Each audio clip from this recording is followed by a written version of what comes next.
we on? Good. Welcome to the Better Than Not podcast. Sometimes we get it right, sometimes we don't. But when we at least do something, we know it's almost always better than not.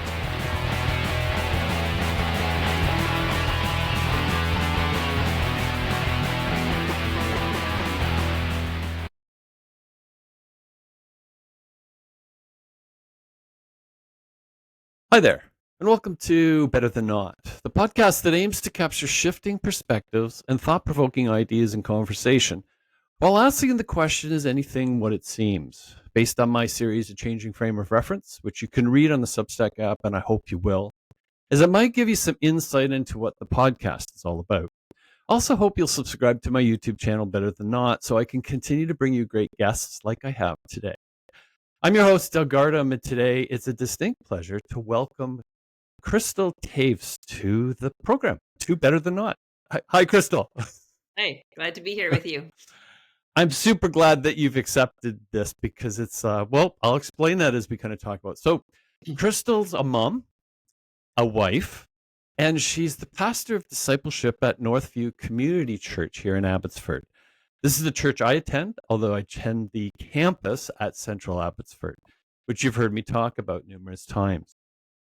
Kristal and I'll say, first met when she was doing a book study that I attended.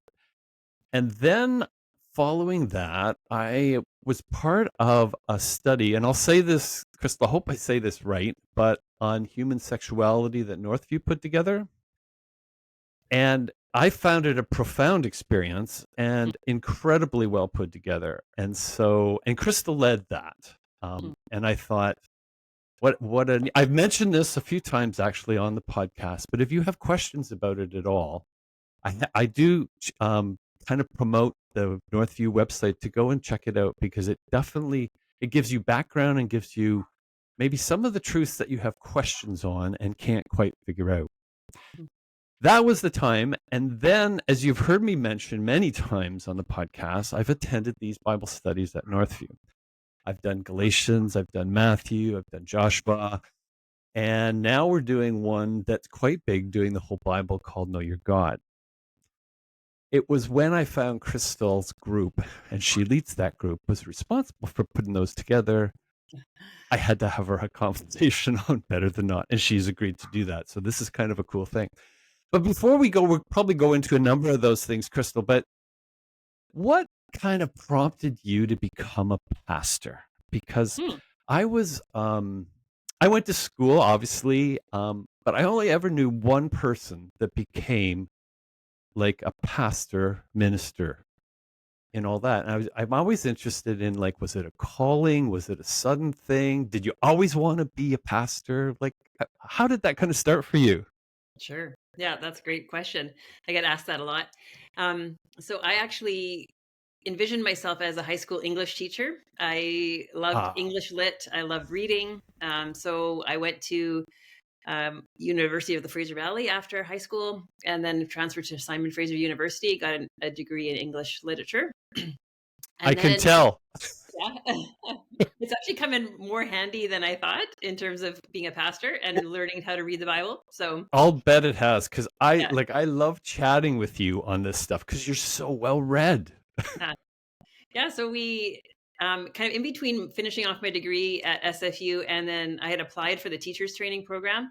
My husband and I went to Nepal for 4 months. I grew up there as a missionary kid, and so we wanted to kind of take some time away and experience that time. And while I was kind of out of my zone here at Northview, in Abbotsford, just had a lot of time to really reflect and kind of listen to what I felt God's call on my life was. And I just felt, coming out of that time, that I wasn't supposed to be a English teacher. I didn't really know what I was supposed to replace that with, but I had the sense that that wasn't the direction that God was calling me into.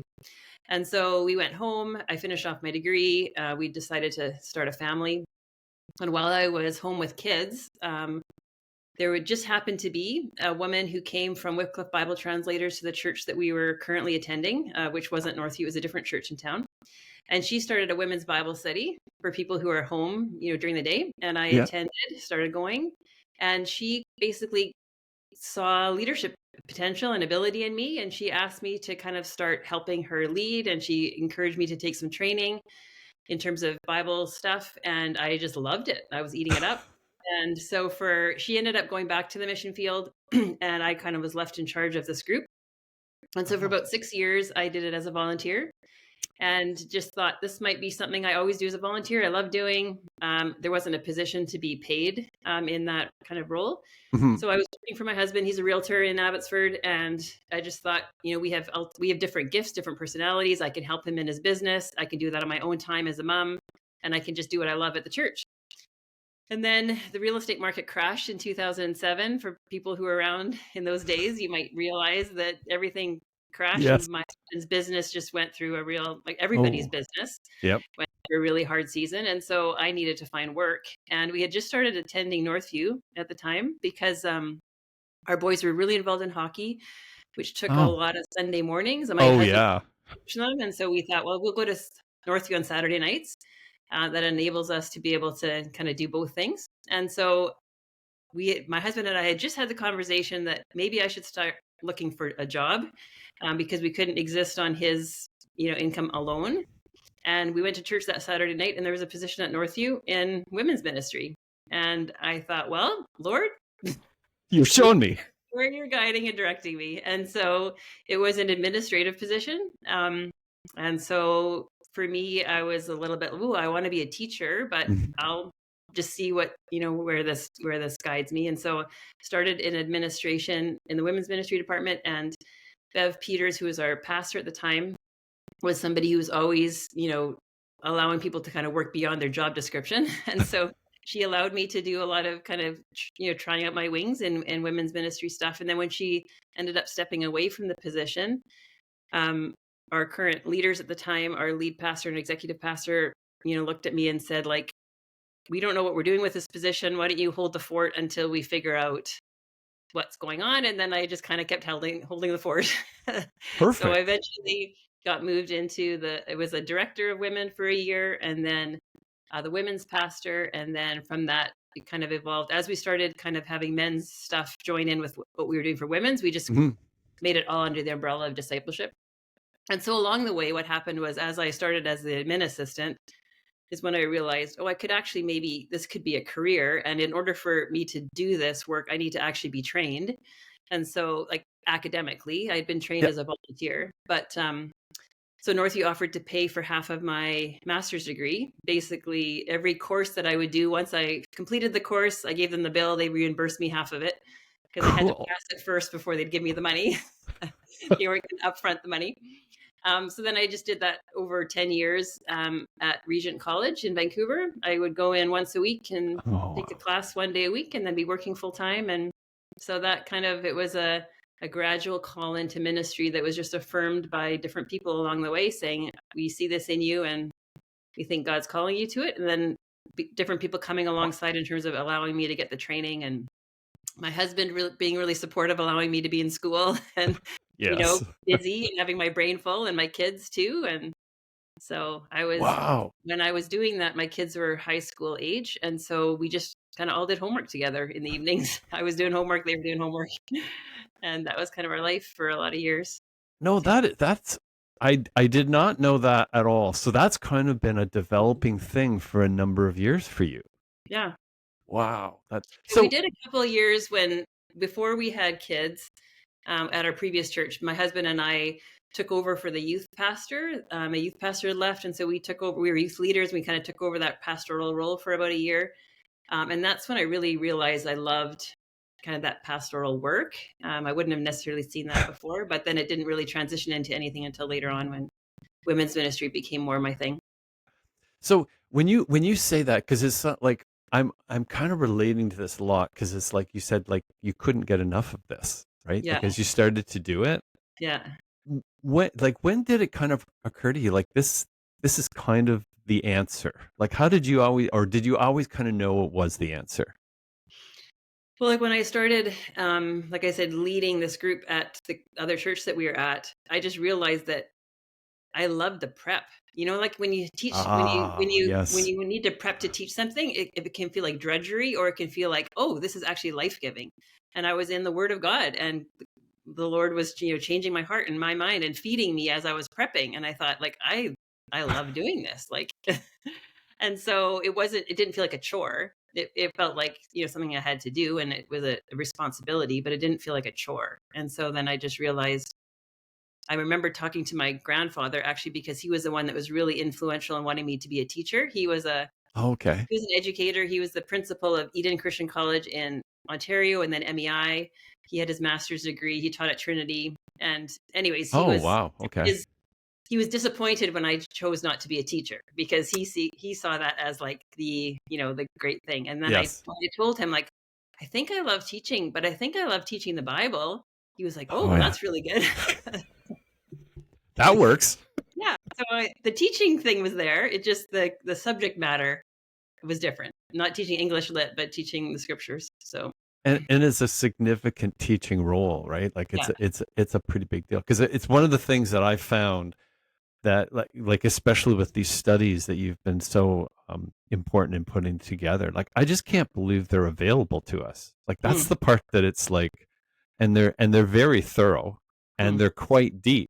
But now, like this new one that we put together, we've talked about this a little bit, but Know Your God is like for me, and I'm thinking like because Laura will often tell me, "Yeah, the world revolves around you, Doug." That's right. But I feel like this has come to me like perfectly timed, especially mm, with all the other books that I've already done. So I'm like I can't. I'm kind of using your expression. I can't get enough of it right now. So that's kind of a neat thing. But before yeah. we go any further down there, so you kind of just quickly went by. You were a missionary kid. Mhm. What was that experience like? Or like, did you have like, because you're not in that position with your kids. No. Was Yeah. that like, yeah, Go ahead. no, describe a little bit of what that experience was like. So I was really young. Like, I was one till I was 4. So it's not like it Oh, was okay. like shaping me, my whole growing up. But what it did shape is, my parents' worldview was like ultimately like so different because of being on the mission field for those 4 years. And so my whole life, I grew up Mm. with this awareness of missions. We always had missionaries over at our place. They were always involved in a whole bunch of different projects around the world. They had to come back after 3 years because I actually got rheumatic fever on the mission field. And so it Oh, was because wow. of my health that they ended up returning, and not going back. They might have gone back longer. But yeah, so, anyways, I grew up with a sense of the 3 years that they were there, they made significant relationships that have kind of impacted their life journey, and they're still involved in several different projects overseas because of the relationships that they made in those 3 years that they were in Nepal. For me Okay. personally, they took us out of school when I was 16 and my brother was 14. They took us out of school for 6 weeks because they wanted us to experience that world again before we left home, right? And so we spent Oh, 6 weeks traveling around then. And so then that's why a couple of years later, when my husband and I got married, I also wanted him to experience that part of our family history. And so then we spent 4 months volunteering at it was a mission hospital in Nepal. We were teaching English. We were helping them with some database stuff, just whatever we could do, just to be kind of part of what the mission was there in Nepal. So it was really great.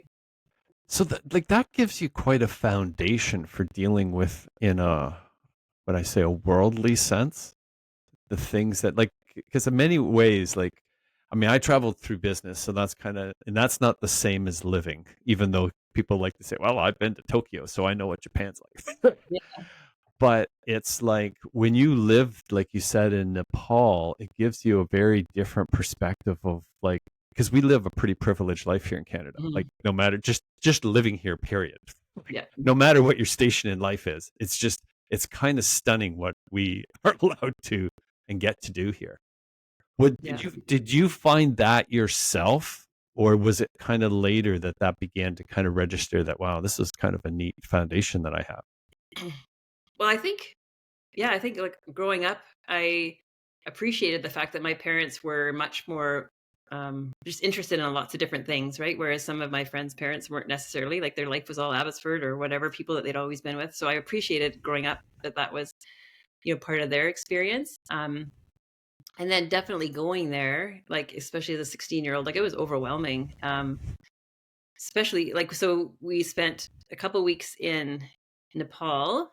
I think about 2 or 3 weeks in Nepal, but then we also Wow. traveled through, Thailand and Hong Kong and India. And northern India was um, just so crazy. Like New Delhi and all these places was just like the extreme poverty, the Oh, extreme, like it just overwhelming, right? As a 16-year-old, to oh, go into those kind of situations and see these kids at the train stations and people like, yeah. And then even throughout Nepal was much more like people are poor, but their basic in most villages, their basic needs are met, right? So they're not mm, like rich, but they have food, they have clothing, they have whatever. In some of the cities, you see more of the, begging and that kind of stuff, or like the extreme poverty. But in this countrysides, it's pretty. People can exist. They're not rich, but they have what they need. right, Um, so that was even a beautiful thing to see, just that contentment in people without right. a lot of stuff, but a willingness to just be community to one another and to live and yeah, take care of one another. So yeah, it definitely gave me a perspective on life of the privilege that we have here and that there's different ways of thinking through things and living than I've experienced, and to be aware of those pieces. Well, yeah, it probably gives a perspective in the fact that how little you actually need to actually live and be happy, Yeah. satisfied, right? Yeah. Yeah. And it's often stunning for me, like it's you just kind of forget that. Yeah. And having moved out here from Ontario, that's been part of our shift, or I'll say my changing frame of reference was just how those things have shifted with some of the Bible studies we've taken and some learning what this is all about and what should be. That's why I asked you the question around the answer, because I think it's one of the ones that so many people are really searching for today, maybe more than ever because of so much confusion and information that we get from our phones and our computers and TV. And yet there is a pretty good one stop that you can make along the way that actually demonstrates that there is an answer that kind of happen that can take place for you. Yeah. Did you always have a gift to speak? And what I mean by that is that whenever I've seen you talking, and especially you, I think you kind of monitored the when we did the review of the human sexuality document, but you have such a control of that. Like, is that something that was just you had, or is that something you kind of developed along the way? I think it's like any muscle, you develop it, but I think start with people start with different baselines. And so I think that is something that I felt early on, that I could do. I was very nervous about any kind of opportunity, like in high school, to speak, like uh, extemporaneously, like without any preparation. Like I didn't feel like I could do that. I felt really nervous about any kind of ad libbing. Like I didn't. Okay. Well, but if I was in control of a situation and if I could write out my thoughts and prepare ahead of time, I was nervous to do it, but then I usually felt like, oh, I actually did a decent job at that. Like, so I reflecting on my own ability, I didn't feel like I felt like I had, and that I actually enjoyed it more than I thought I would. Kind of once I was done, you know what I mean? Well, you, And you you seem very comfortable. That's why I'm asking that. I'm married to a public speaker, and so and she did all those competitions, okay. and so it was like when I see it, like you kind of like, oh, that person has it, if you know what I mean. Yeah, And and I it's think there's definitely, like, it does run in our family, like, when I think about my okay. grandpa, my dad, even my grandpa's sisters, he comes from a family of, like, 12 women or 12 siblings, and Oh, a lot of his sisters were really well-spoken, like my great aunts. So okay. I think there's a little bit of a genetic predisposition to that. That's cool. Oh, I'm thinking that like we've just gone through this whole series on spiritual gifts, and like to me that is one that well, it's that old joke, right? That many would rather be in the coffin than be in the one delivering the eulogy, right? And it's like it is a true thing. I think that for many, because I have a few friends that absolutely refuse to do it. They just won't do it, and I'm not very good at it. But I don't have like I will do it as an example. But like Laura is like, she can really go and do it. Hmm. And like you said, speaking from like off the off the cuff Yeah, yeah. and knowing what that was. So were you at the beginning of these studies, these Bible studies? Like, is that part of like what you kind of have developed at Northview? Because I don't like short Crystal of going to a university program. Um, I've not seen anything quite like it, and especially like, of course, you don't have to apply yourself. I mean, it's you're part of it's there to be with other in my case with other men, right? Is the men's study, and I think is a very important part of it. But the content that's there and how to go through things, it's exploded. Like, is that something that developed along the way? Something that you kind of felt you had a leaning towards? I mean, outside of your teaching, like how did that kind of, shall we say, evolve? Right. So, like I said, the previous church that I was at, I helped lead women's Bible studies. And I used um, like curriculum, like I'd go to House of James or I'd go whatever and find Oh, curriculum that okay. we could use. I always felt a little bit frustrated with curriculum. Like I felt like, oh, it's not exactly kind of wording things the way I would like to, or what to do about it. But at that time, I was doing this as a volunteer. I wasn't going to spend I didn't have any kind of thought about writing my own stuff. I just thought, well, I'll use their stuff and customize it as I go. And then when I came to Northview, so I had these years of like Bible study leading, but I had never actually been taught how to like construct a sermon. Like if someone gave me say Romans 3, teach on it, I didn't know how to go about teaching it. I didn't know, like I would Mhm. say I didn't know the recipe, like what steps you do, what you put, how you prioritize different things, what order things go in, all the different ingredients that come together to produce a sermon kind of idea. Right. I didn't know where to start. I would be like just terrified. And so I was in 2012. So I started in the women's director role in Okay. 2011 and 2012. Jeff, who was our lead pastor, he was really encouraging us at the time, which has now become like a regular thing. But he created this, what he called a travel and training allowance. And so we would allow our staff to go on, kind of travel and training events where we could equip ourselves. Oh, And cool. so he encouraged us to go. There was a very first the Gospel Coalition Conference has been Mhm. around for a while, but they had their very first women's one in 2012. Oh. And I went to that conference and I saw women preaching, and I was like, I've never seen this before. Like, this is Oh, amazing. wow. I don't know Okay. how they do this. And yet they had come, everybody that was talking about it was like, oh, there's these different systems or these different processes that you learn how to teach. And they'd been to school and seminary and all these things. And I thought, okay, well, they're breaking it down for me that it's an actual thing I can learn how to do. It's not just like a magical gift that, Gabriel gives you and gives you a magic wand and says, Right.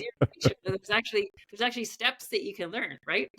And so I was in a breakout session that Nancy Guthrie was teaching at, and she just Oh. said, like, if you're interested in learning how to become a Bible teacher, we have these seminars that we do called the Simeon Trust course, and we go around to different places, and we're going to be in Vancouver, BC in April. And I was like, perfect. I know where Vancouver, BC is. So Wow.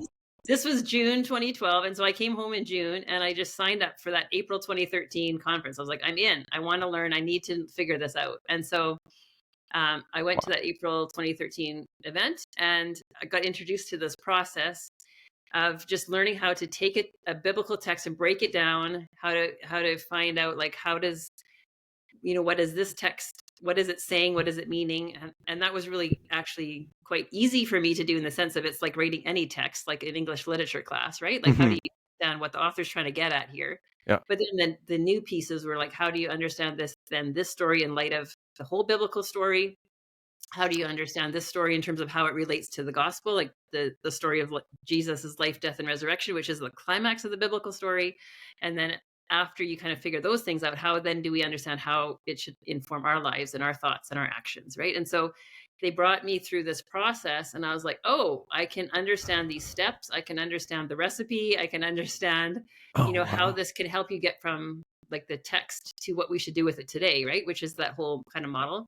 Yeah. So then after doing that, I was like, this is the direction I would like our ministries to go, but I don't know who at Northview is going to be on board with me on this, right? And so then that next year was this process of discerning and praying and like who would want to kind of change the direction of our women's ministry to kind of align with this. And so I identified about women, and we started studying the scriptures together. And then the next year, when the Simeon Trust conference came up again, I invited a bunch of them to come with me. And so then got this kind of team of women kind of on Oh, board with wow. me as to it. And then we started just kind of shifting how we did our ministry at Northview based on what we had learned here. And so these 8 women that I'd kind of prayed and discerned and studied with, they became my first table leaders, my first kind of co-teachers, and we just started this journey together, figuring out how we can implement these things at Northview. And so that was Wow. 2014, and then by 2017, we're kind of got a good rhythm going, and then some of the women started coming to me and saying, "My husband would really like to learn this stuff too." That's my next question. Yeah, he's really, I'm excited about this. And so there was one morning where, unbeknownst to Wow. me, Thalia, who was she was our pastor of care at the time. She Yes. had been meeting with our senior leadership team, and she just said to them, because her husband was one of these, she said to them, I think we need to figure out something for the men. And Oh, wow. that same morning, one of our women had emailed me, and she said, my husband would really like to take this curriculum. Is that okay? And so I just happened to forward that to Jeff and Steve, our lead pastors, and say, this is interesting. The men want to come on board. Really? That Thalia had that same conversation the same morning with them. And so it just opened up this conversation. Like an hour later, Jeff, who was our lead pastor, just walked over to my desk and said, "Okay, obviously you guys are cooking something up here. What do we need to do?" And by the end of that morning, we had decided that we're going to start a men's Bible study. I wasn't going to lead it, obviously, but Greg Harris, who was our Okay. Yeah. was the other discipleship pastor at the time, he was excited to do it. And so then 2017, we started up kind of the men's study in conjunction with the women's.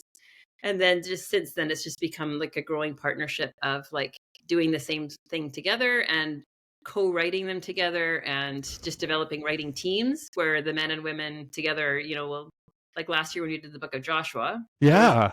19 lessons. And I think there was 5 or 6 of us writing, and we each took a couple lessons, and then we kind of tried to merge it together so that it all had a similar flavor and feel, but it became a team thing, right? Not just us doing it, or not just me doing it. So we've kind of developed a process that seems to work, and we're constantly tweaking it. It's not whatever we did with Joshua, we might tweak a little bit in the next one we do, but we've just found a system that Oh, works for us. And what's great is that all of our stuff is online.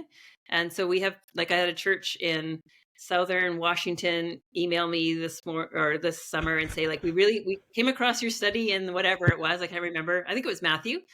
Do you mind if we use your stuff? And I'm like, no, download it. It's oh, that's free. And so so we have cool. people all over the place using it. So Oh, yeah, that is so cool. That's to me, amazing story. it's so exciting for me, because I'm like, that took a lot of work for us to make this thing. I would Yeah. love for it to be used way more than just at our church. So No, for sure. Because I mean, I do talk about this quite a bit, and I because I've been totally amazed by it. Like the book, the Joshua study, just seemed to take. Well, I always think of it as my level, because I'm thinking everybody's already there. I'm not. I'm catching up.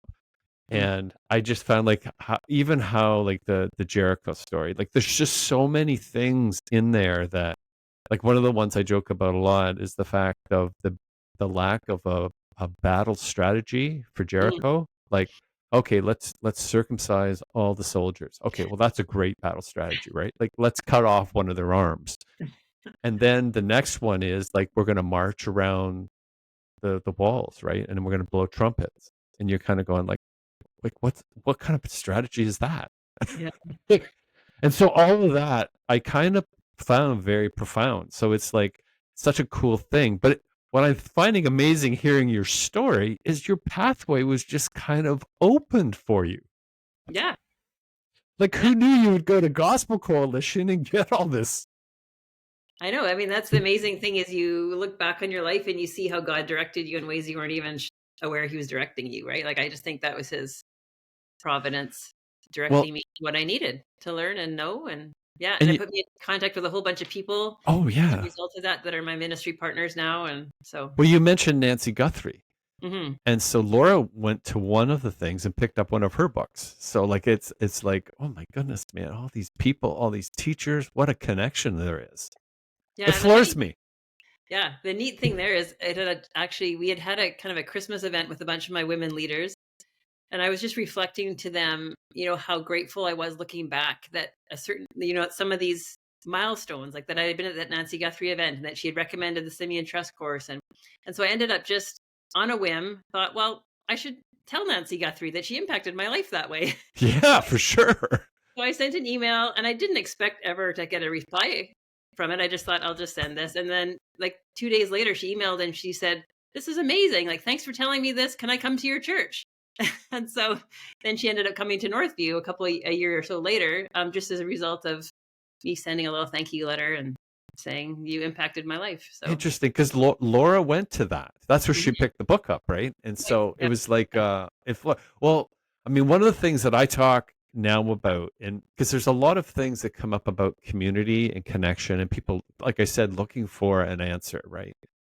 And I kind of been talking about this latest men's Bible study. So on a Wednesday night, like over 200 guys are showing Mhm. up at a men's Bible study. And I was talking to a gentleman who's doing something similar in California about community and doing coffees with men because of this whole loneliness epidemic kind of thing that's being talked about. He couldn't believe what I said. Like you said on a Wednesday, I said, I mean, we've been doing it for 8 weeks, and it's over 200 guys. Like it's crazy to me. So you've started something that's it's contagious, right? Yeah. I mean, the Lord's at work when his word, and that's what, in that Nancy Guthrie seminar, what she was basically trying to convince us of, which didn't take much convincing for me, is that basically as we honor the Lord and his word is living and active, and he's going to change people's lives. It's just a matter of us getting it to the center of people's lives so that they get to interact with it. Um, It's and the accessibility. That mhm. to me is like that's not an easy thing to do. I don't think of bringing that, and you've got a venue to do that, obviously with Northview.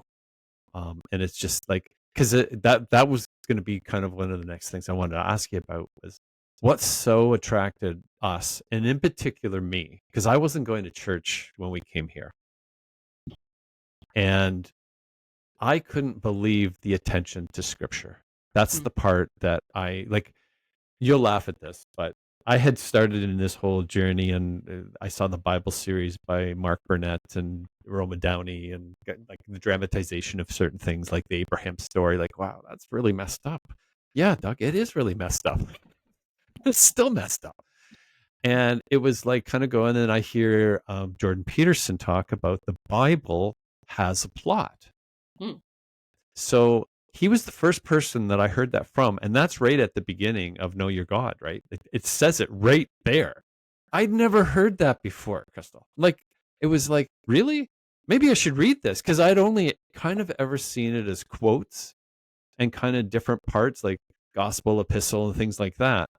So when this started to come about as a story, and it's not like I don't want to sit here and say like it's simple to read. It's not easy to read and it's not like reading a book either. What I found now is it's very difficult to even kind of move ahead very fast because everything's got a question about it.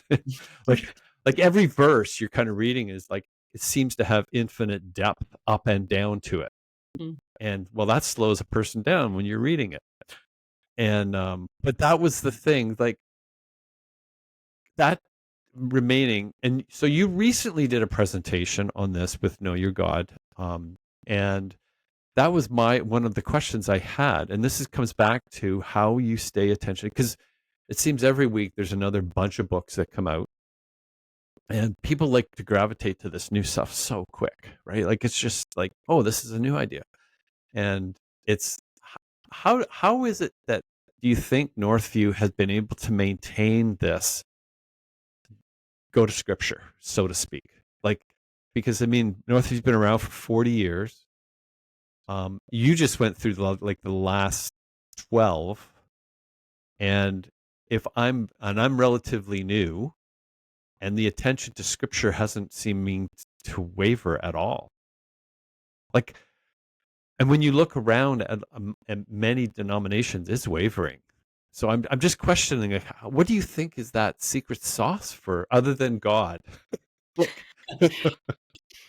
Yeah, I don't know. I think it's a conviction because our leaders have always had that conviction, then it attracts people with that same conviction, right? And then as staff comes on, Okay. they see that this is the culture and the conviction of the church, and yeah, I mean, I think I've talked at different reasons why there are churches that don't have the Bible as the center of their discipleship ministry, and we've talked about all the different reasons why. And I think we've just decided that, I mean, that, like I said at that Nancy Guthrie event where she talked about it, the Bible has to be the center because it's what actually animates everything, right? And so if we don't put it there, it's either meaning that we don't Mm, trust it, we don't see it as relevant.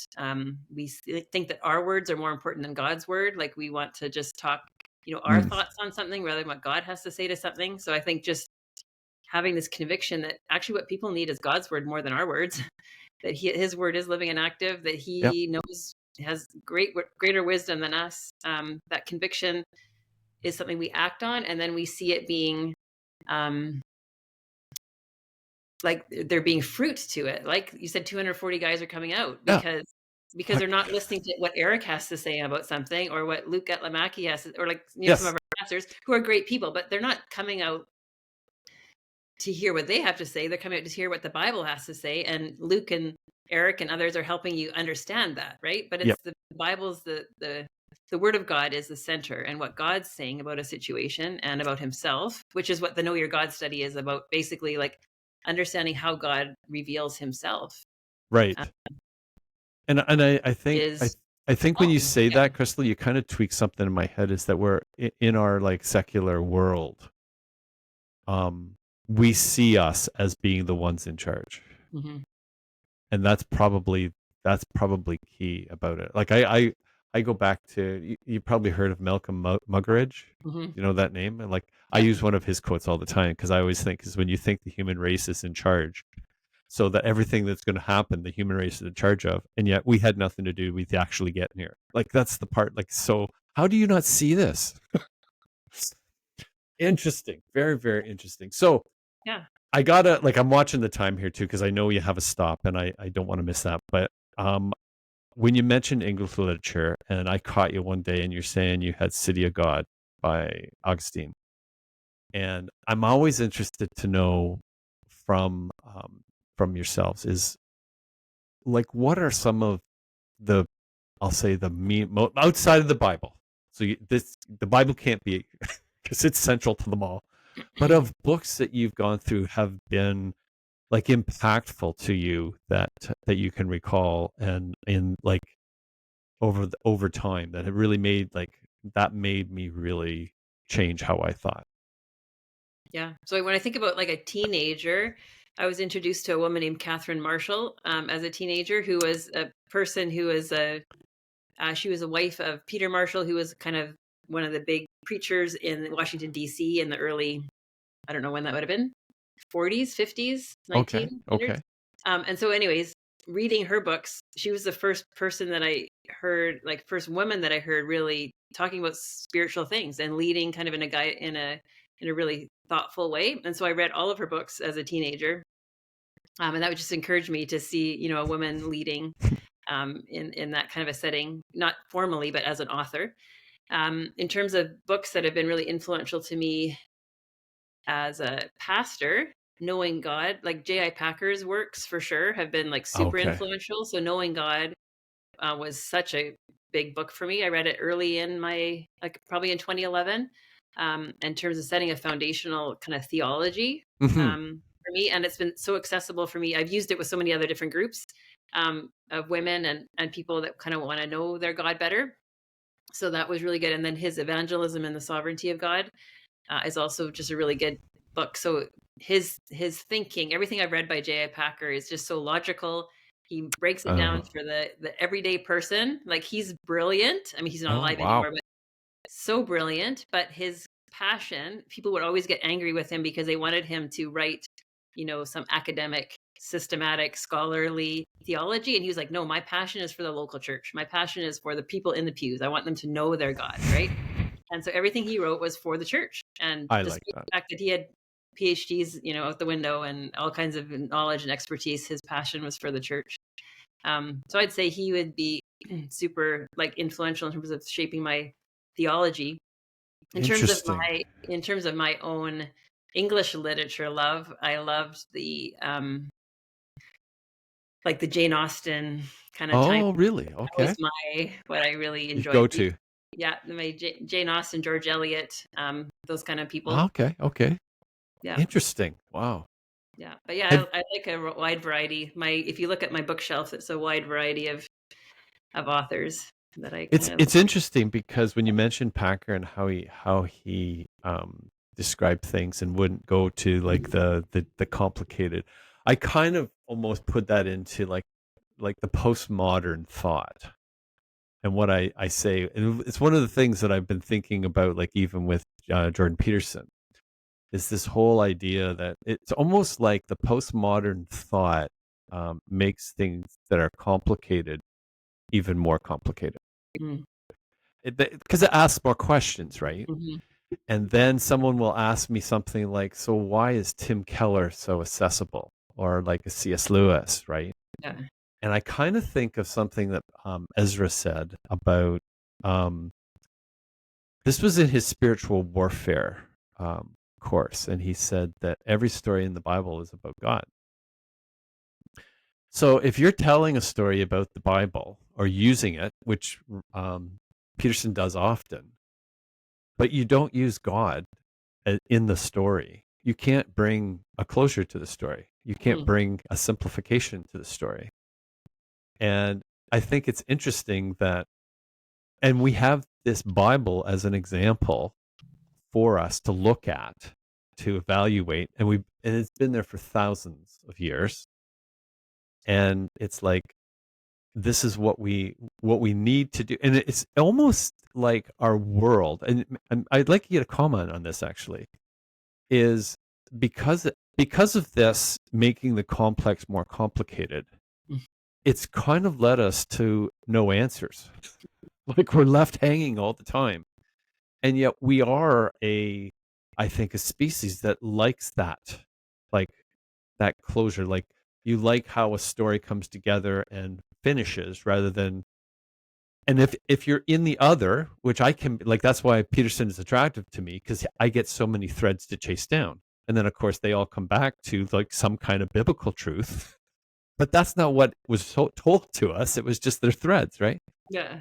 But what do you think, like how that fits? Like, is that kind of a symptom today that possibly people are looking for, like, and they don't really know where to go because many are, I'll say, really almost hardened, or they don't want to hear the Christian word because of some, and it's a legitimate reason, like it's a bad experience, right?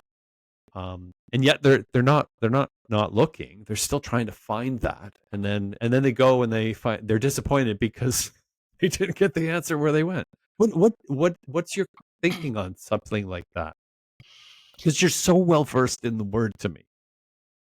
Yeah, like I think when you even hear like J.I. Packer at the end of his life, when he was interviewed by people, he would kind of be surprised that people would think he was so brilliant. And he said, like, all I am is a Bible person. Like, all I do is try and tell people what the Bible has to say. And he says, I'm just committed to the Bible is the word of God, and that's what people need to hear. And so I think the more we're understanding the worldview of Scripture, like you talked about the Bible having a plot, and if that plot is actually the plot of this whole world, that we had a creation story, that we had a rebellion story, that we have a redemption story, that Jesus has Mhm. entered history to buy us back from slavery to sin, to redeem us as his people, and that we have this future story of hope and recreation. If that is the actual true story of the world, that is going to be the most satisfying story to everybody, whether they kind of accept it or not. And it's a story that their life is going to be judged against, right? So I Mhm. kind of say to people, like, you can ignore the Bible story, like you could ignore gravity. Like you can decide you don't want, Oh, I like that. you know what I mean? Like you can decide you don't want to believe in gravity, but at some point it's going to catch you up. Like you're going to jump off something and gravity is going to get you. And I think that's kind of the biblical story that we're living in. You can say you don't believe it, but if it is the true story of the world, that it has a beginning and an end, and that Yes. God is intimately involved in everything, at some point you're going to have to, your life's going to be evaluated in light of that story. And so you want to decide, like, it's good to investigate that story, because Yeah, if yeah. your life's going to be evaluated in light of it, um, you can't escape that. Like, And so that is very much like gravity, right? Like you yeah, can't, like you're going to find out. yeah, No matter what you think differently, when yeah, you jump off that building, you're going to find out. yeah. And I think the thing I've been surprised at is oftentimes people think they need to have all the answers to everybody's question, like all the people that are asking all these random questions and whatever. But whenever I've been able to bring back somebody's random question about different things back to the biblical story and kind of show them the contrast between what they believe and what I believe, it kind of simplifies the conversation. Like, Yes. you know what I mean? Yep. So Absolutely. yeah. So we Well, don't need to know everything that other people are thinking, but if we know our own story well and kind of help bring their story in line with ours, it helps clarify what the issues are. Like, where is the disconnect between what we're thinking and what they're thinking? well, it's very much to me when you say that, it's like throwing the baby out with the bathwater, that old expression, because you can easily go into the Bible and find something that you may disagree with just because of how you interpret it with your context, right? And you're not giving that enough understanding to what it's actually saying. Right. And so unless you give it that time, and that's another issue we have, right? Because who has the time, right? I got my phone to scroll through. There's so many important things that are on there that well, they're actually just entertaining me. They're not really important things, but it's and I think that to me lends itself, and that's why it's so fascinating your pathway through Bible study because it's well, you're talking to a person who's greatly been impacted by it. Hmm. And so like I'm a big person on boots on the ground. And what I mean by that is the experience. Our media tells us what's kind of going on to the point that we believe it. And then when you step into your backyard or your front step, you find, oh, but the it's actually not like that at all. Hmm. And I'm actually, that's why I often will say the theme of this is nothing is what it seems. Hmm. Because who would believe that if you don't go outside, if you don't go out and see other people? And it's so revealing. And the other part is, and that's what I think is kind of cool with the format of the Bible study. And so when I first started going, I didn't really like this because I'm a person that when I learn something, it stays in my head. Hmm. So if I learn it wrong, it's doubly hard to relearn it. Now, maybe everybody's like that, but I find it. So you'd sit in the Bible study group, right? And you're talking about it. And I didn't really know a lot about it. And we would come up with conclusions Hmm. that when we listened to the message that was delivered would be wrong. And it wasn't it. I was probably into the second Matthew story before I realized we need to do this because you're having that communion, so to speak, with other, in this case, men, and they have their ideas, and you need to go through that as part of the communication exercise. Did you know this when you were putting this together as a program? I think we discovered along the way, and probably we came across stuff that kind of encouraged us along the way. But I think all of us, when you discover a truth on your own through question answer, through probing, through thinking, it becomes more part of you than when someone tells you a truth, right? Mm. And so we just encourage people.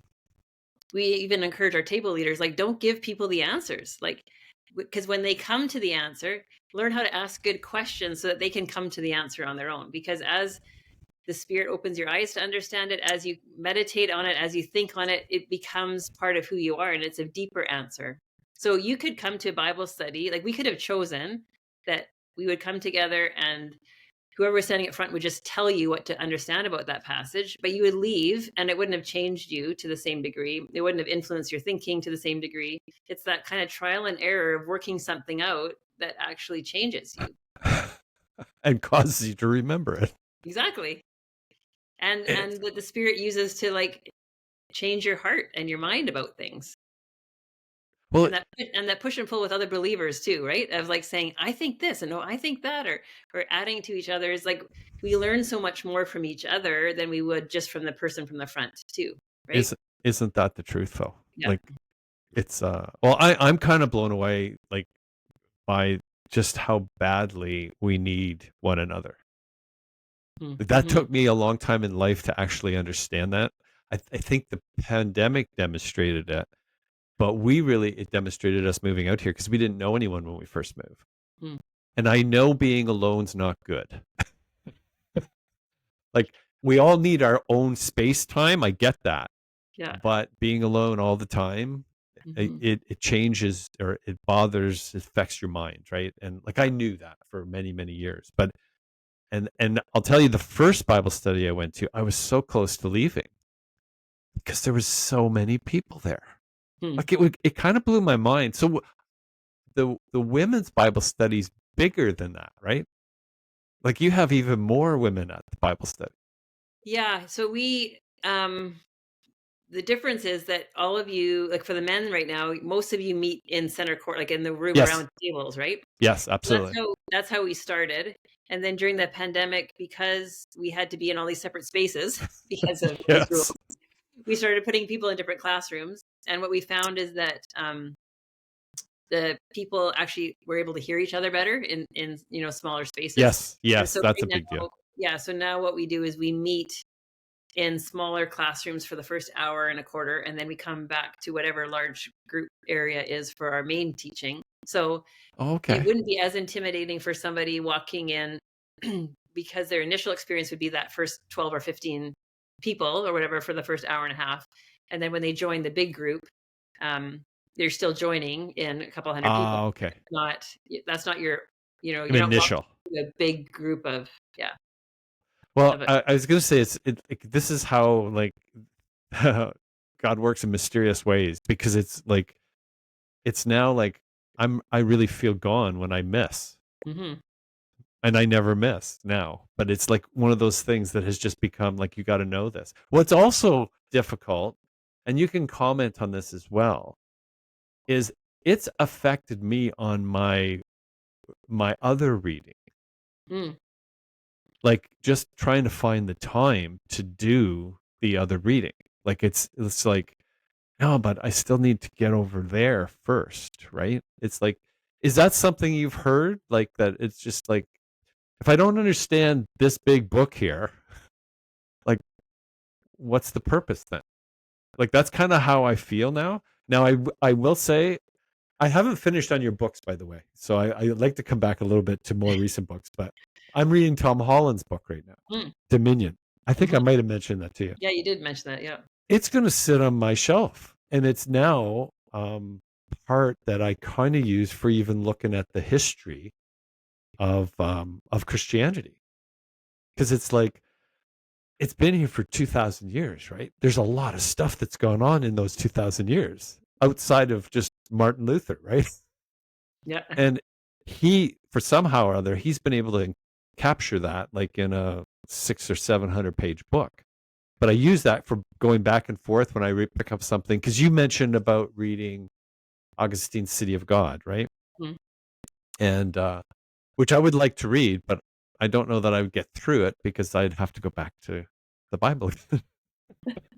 Well, it is like I kind of got to a certain spot and then, yeah, and then things got busy. So that one hasn't been finished yet. So I need to get back to that one. Other ones kind of came more to the forefront. But So yeah. the other question I have for you, and I am watching the time here, but have you ever thought of writing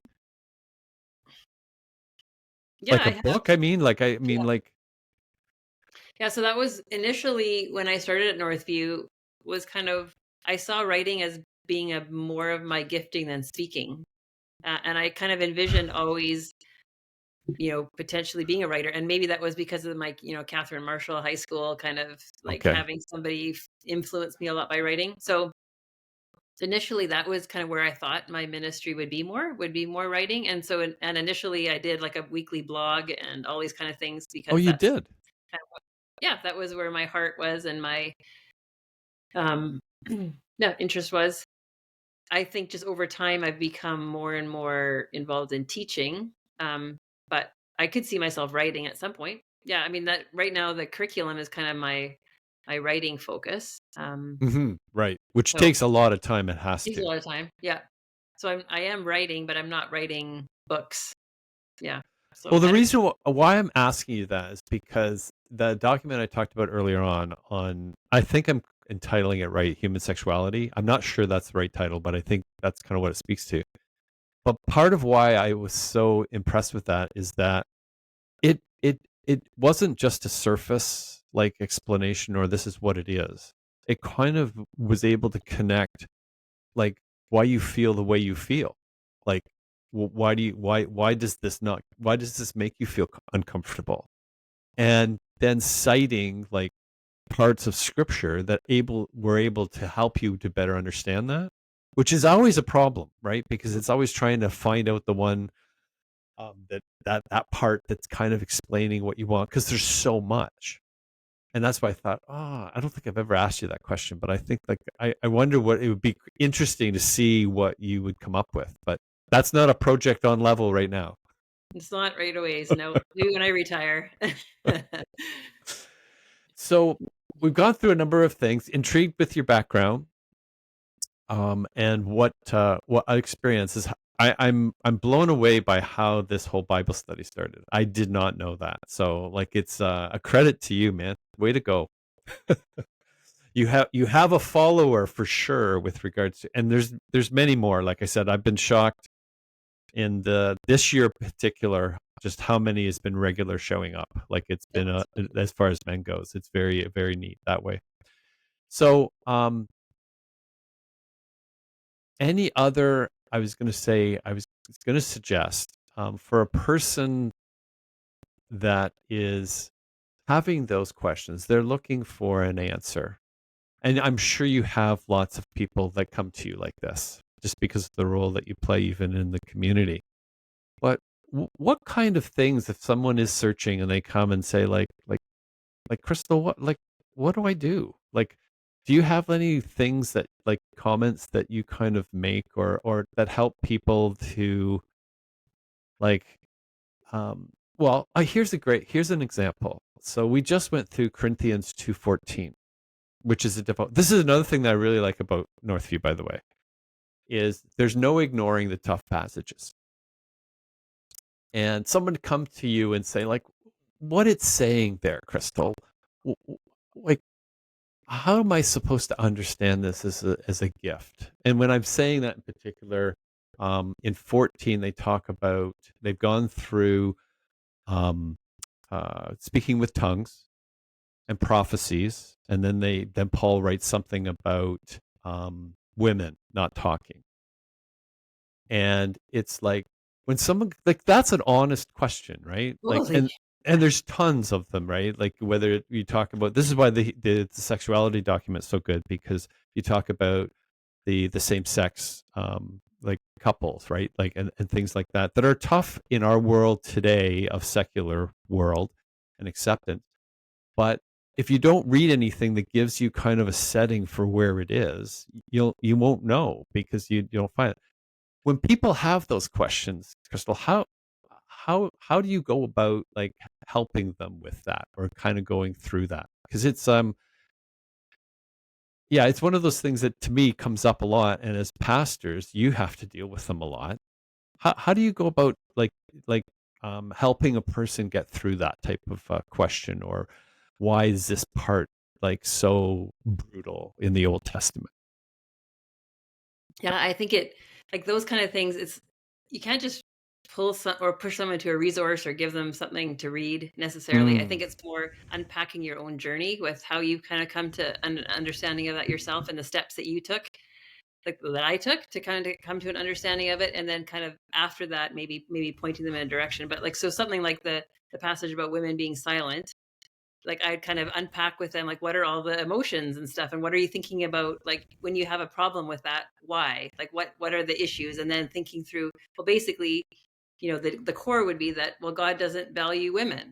If that's in the scriptures, that must mean that God doesn't value women, right? And so then we think, okay, so then we need to think through like Genesis to Revelation, as we think about the Bible story, if you know your God, like that's why we kind of study that, title that the study, like Right. would that be a true statement? If you read Genesis to Revelation, would you see that women are undervalued? And well, no. Like if you read Genesis to Revelation, you see consistently God has a high view of women. Women are equal all throughout the whole scriptures.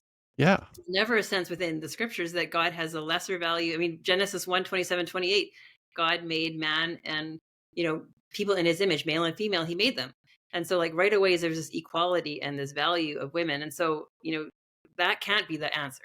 The answer Right. can't be that God has a devaluing of women. So what is the answer? And so then even just saying things like that allows people to kind of, okay, get their hackles down. Like, I don't have to defend myself as a woman. I'm not like God's not against me. So then let's examine. So what's going on here in this text? And then reading through like, walking through the different passages, kind of surrounding that context. What could have Paul been addressing here? How do we understand leadership in the church? How do we understand what the silence meant? Because a lot of people have talked about that word women being silent in the church it was more accurately translated, be peaceable within the church, like don't Mm, be disruptive, right? And so right. then unpacking some of the language questions around that specific topic, and then looking at the whole passage of 12 to 14, Corinthians 12 to 14 is talking about like what does it look like in the gathered assembly of the church, in the worship services, how should women address or kind of relate to the rest of the congregation, and just kind of walking through it, kind of piece by piece. But initially looking at like, what are these objections that you're feeling? Why are you feeling them? And then how does the whole of scripture kind of, speak to those objections? And then specifically zooming in on that specific then issue. How do we understand it better? Right. No, I like how you say that because you're not coming back with like a direct opposition to it. It's like Oh, and often we don't know. We often want to I'm right and you're wrong. yeah. And that doesn't work. Like it's not something that's really that positive. So, well, that's a great answer by the way. I liked how you phrased that. But with That was that, good. what's that? I was just going to say, like, when we did that Old Testament violence, Yes. like separate issue in the whole Joshua thing, that was Yeah. really fun too, because we knew that was going to be in a big objection to people, and so we needed to frame it in a whole, yeah, in a way that helped people understand what was going on in those texts. Well, we got the message that Eric gave, right, for it, Yeah. and was talking about the Old Testament being flesh and blood and the New Testament being spiritual. Hmm. And I think that's really difficult for us because we're in such a material world, right? Like it's kind of this thing. I have this thing about seeing is believing. We're all raised that way, right? Like, and it's meant as protective. Like, if you don't believe it or you don't see it, don't believe it. And yet, when now you, like I said, 40 years later, I'm reading and I'm going, the whole Bible's about seeing without believing without seeing. Like, that's really upside down. Anyway, Kristal, I know we got to land this thing here today because I got to get you for your time and stuff like that. I normally ask, but I think you've already wrapped it up very nice. What you would say if you haven't? Is there anything you would like to add that you haven't said today that you would think would be important? I like you did. That was a great, really good answer for our difficult questions. But is there anything you'd like to say before you go? No, I think it's great. Yeah, You thanks for covered a lot having of me on. stuff. Yeah, yeah. I do really appreciate you coming on here. I know it's difficult to find the time in the busyness of life, but it's always fun to have the conversation. And I think you really gave a couple of great answers for people. Hmm. I think your pathway, Kristal, it was like opened up. It's so neat to hear those when things are kind of set before you and you make that decision, how pathways just seem to open that you never anticipated. And I hear you're another example of that in a very big way. Yeah, I tell that to all of our interns and students coming on. Like, you don't need to know the next 10 years, the next 15 years. God will direct you. Just keep being faithful and he'll open the path. Yeah. Isn't that the truth? Yeah. With that, I was going to say, we're going to wrap up, say goodbye to Kristal Toews. Thanks you very much. And by all means, tune in to Northview and see some of the work that Kristal and her team has put together in these Bible studies. Most of it is online directly at the Northview site. And with that, I'm going to say goodbye to Kristal. Thanks again. Thank you for joining us. Hope you'll sign up for my YouTube channel. You hear more of these wonderful stories from the guests that we have. Bye for now. See you.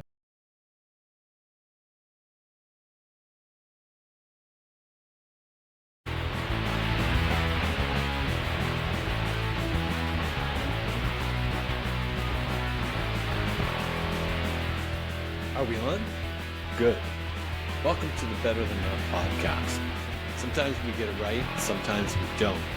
But when we at least do something, we know it's almost always better than not.